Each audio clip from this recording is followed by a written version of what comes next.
What do you want? What do you want? What are the aspects of you, the different expressions of you, what we label as parts in EIFS? What do they want? What do you want? What do these aspects of you long for? How do you find fulfillment, satisfaction, happiness? What is it that you want?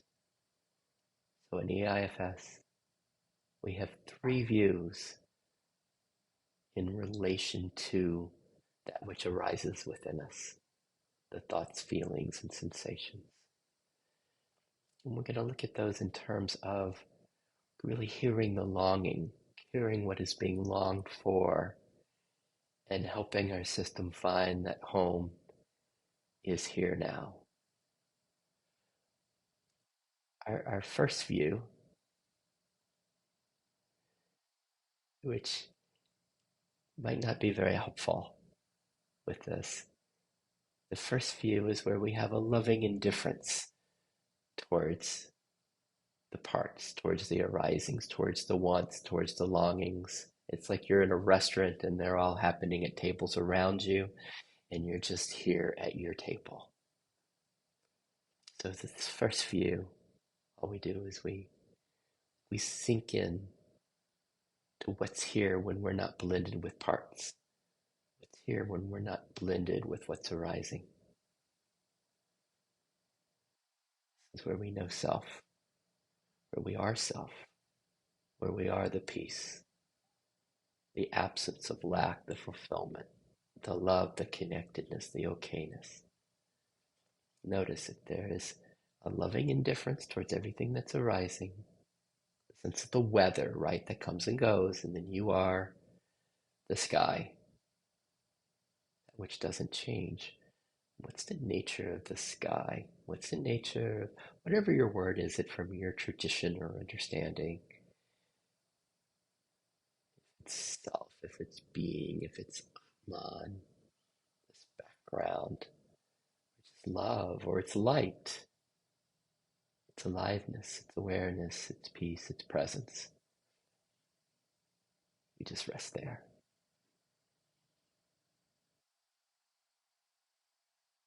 And then when we move to the second, third view, our attention goes to our parts. And we go to the longing. We start to hear those other tables at the restaurant, the people around us. We start to focus in on those. Like, what are they wanting? What's going to give them fulfillment at dinner? What do they want? Is it lobster? Are they really just waiting for dessert, for the ice cream or the banana? What is it? What's it called? The banana with, what's that dessert called? These are my favorite. Oh my God, the banana with the ice cream and the cherries and the chocolate sauce. I forget what you call it. What are they waiting for? Or is it someone that's like, no, no, I'm a health person. I just want my green juice. That we listen to our parts. What is it that our parts want? What is it that we want for happiness, for fulfillment? Is it like, oh, I want my relationship to be better, more, if she would only understand me better, then that would be fulfillment, that ideal relationship, or whoever it might be, whatever movie star, or $10 million, and finally everything would be happy and complete. Or if my mom would just understand me, if they would understand me, or if my boss would understand me or appreciate me. What is it that our parts are longing for? What are you longing for fulfillment? On the second view, sometimes we call it the Rumi's guest house or the infinite hot tub. So there's a sense of like Rumi's guest house. There's the guest house, and they say this life is like a guest house. Every morning a new arrival. So these guests, they're just welcomed. So what are our parts? We notice our parts, and we're the space here. We're the awareness. We're the welcoming. And what is it that the parts are longing for as we hear that? And we might hear the first level. Oh, I want my partner to be different. I want more money. I want more free time. I want my body to be like it was when I was 20. Whatever that longing is, as we listen to that, what's truly being longed for? Well, if you got that, if you got the perfect relationship, what would you find? Oh, there would be peace. There would be joy, joy. And then we hear that longing, and then self is here. Maybe it's the infinite hot tub, or it's the guest house, or it's the space. And as we hear that longing, it's as if the longing evokes from self. We're in duality here. We got the parts and the self, and the parts are evoking from self what's being longed for, right? It's like joy, peace. What else is longing for? Oh, I want the money. What do you get with the money? You get, oh, well, okayness, relief, fulfillment. Or what do you get from if my body was like it was when it was 20?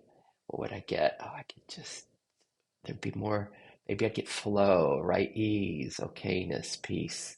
What's most like ease, what's most like flow that's here. And if you can feel the longing, almost like a vacuum cleaner nozzle. It's just this longing. It sucks it. Or like a child that's, you saw a child crying in the corner. Notice what you would do. You would go over to that child and something would connect intuitively and there'd be a sense of what is that child longing for? And it would just, as a loving parent or a loving friend, it would just come out. Same thing with our parts. As we hear the longing, it evokes from you what's being longed for. I need acceptance, to be seen, to be heard, sense of appreciation, welcome, care, belonging. Okay, that's our second view. And then again, what do you want? How do we make this real? This is real life. This isn't some spiritual exercise. Real life. What do you want? What do your parts long for? And as we hear that, this third view, as we become even more intimate with what's arising. No, what I really want is I want to be seen. I want to be heard. I want to be understood. I want to be seen. I want to be understood, welcome, appreciated, belonging, care. As we hear our parts, whatever they are, what are your parts longing for? Can you find an intimacy with them? An intimacy with them. And so as you're intimate with them, can you find in that intimacy, even the sense of separation can kind of dissolve in that intimacy. So this intimacy with the parts, as we hear what they're longing for, to be seen, to be welcomed. And as we notice what's most like welcoming that's here, you might be able to even find that in the very nature of the lack and the want, that there's this okayness, there's welcoming right there within the part itself. Another one, what's your loudest part right now? Oh, I'm bored, or I want this to be helpful. I want help, right? I want something to be helpful to give me relief. And it's like in that relief, what is it that you're really wanting? Is it peace? Peace? Really peace? And it's in this intimacy with that longing for peace. We know what's most like peace that's here now, inseparable from the part. So how was that? It's just a game with the three views of really being with what is it that our parts are longing for. And the first view, although you might say, well, that you really weren't playing the parts game there. But the first view is a really good place to start for some of us, just to get a greater sense of this intrinsic nature of self. It's the basis of a lot of the paths, right? Like this Advaita, Byron Katie's work, Vipassana, a lot of them, they say, not this, not that, neti neti. And it's just like, then we find what is, we find the self. And then the second and third, we can just follow the parts. It's like the parts can bring us home. They can bring themselves home. They can bring the system home. And in the want, in the lack, in the resistance. As we follow that resistance and we hear what the longing is, we can find that fulfillment is here.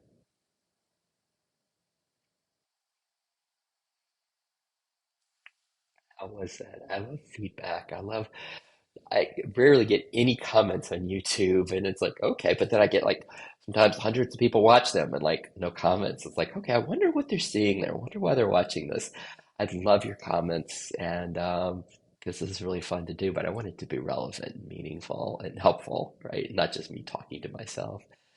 And also, there's this IFS group that I spend an hour on every day. It's the IFS Non-Dual Community, and I'd love to have you come share there, express, let us, what do you, tell us what's going on with you. And then lastly, there's the Effortless, ifs.com, where you can write or just join us in any of our groups.